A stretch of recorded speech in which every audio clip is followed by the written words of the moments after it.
Heir to one of the leading Four Horseman mercenary companies, Jim Cartwright is having a bad year.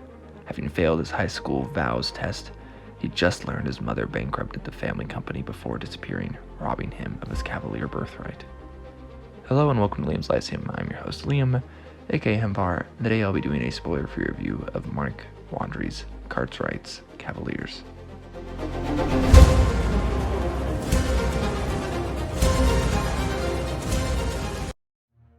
Cartwright's Cavaliers is a 2016 novel and first in, I believe, the whole Four Horseman Universe that is done by Chris Kennedy Publishing, which has, I believe, several dozen, maybe 50, 60, 70 novels in it. This is specifically book one in the Revelation cycle. It's not the only place you can start with the Four Horseman Universe, but it seems like to be the place, and it was free on Kindle, so I read it.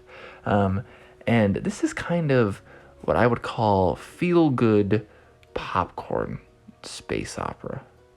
It's not super far future, definitely military sci-fi.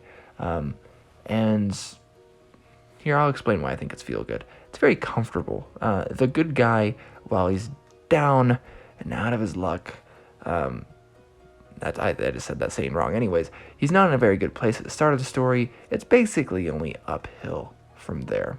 And it gets interesting, to say the least. So, Jim Cartwright is the son of Thaddeus Cartwright, head of the Merc unit, Cartwright's Cavaliers. He is 5 when the story starts, but we quickly get his schooling until he's 18. At this point, then, Jim is overweight, far from the ideal Merc. Hilariously, he's also a brony. Yeah, anyways, there are 4 companies supposedly that survived this apocalypse of sorts of the first 100 merc units, right? The mercenary companies. And so these are kind of have legendary status, right? And Cartwright's Cavaliers are one of these 4 companies. It is kind of a coming of age since he's a military prince of sorts. He's kind of, inherited the status. Something you generally expect to see in fantasy rather than sci-fi, though I guess there's probably plenty of military sci-fi out there with, rich boys. Anyways, he is somewhat privileged, and he kind of has an advantage because of that on his coming into his competency, right? If he wasn't a military prince, his story would be very different, I think, actually. It wouldn't work at all. There's some modern stuff included that I think kind of brings you out of the story, since this doesn't take place right now. For example, there's one battle where he yells Leroy Jenkins, which is fine, but I don't know why all his pop references are from like a specific couple decades. But it's fine, whatever. It is what it is, rather. So it's a couple centuries in the future, like I said. There is one relationship as well that I don't really expect from an 18 or 19-year-old man of Jim's nature, which is to say some chick really likes him even though he's like obviously overweight, which I realize that's not inherently a bad thing.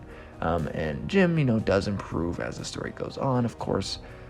This is just kind of popcorn, though. It's not bad. If you're looking for an easy read, looking for a read that may be free, I'm not actually sure, I'm not checking as I'm recording this review, this might be a fun one for you, honestly. I think I will continue reading this series at some point if I'm looking for something quick and fun, not something very deep, and, just good entertainment, essentially, which I think is the point of these novels. Of course, you can always learn something from it, of course.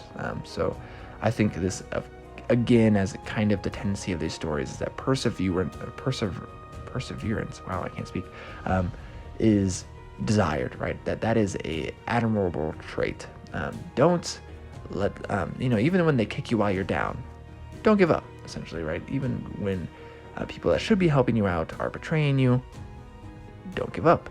And when people come begging for money once you're in a good place, even though you were in a bad place, well, kind of stick it to them, I guess. So not a bad book at all. I actually quite enjoyed it. But yeah, it is what it is. Maybe you'll have a better idea of the Four Horseman Universe now and see if you're interested. So it's been Liam's Lyceum. I will catch you next time.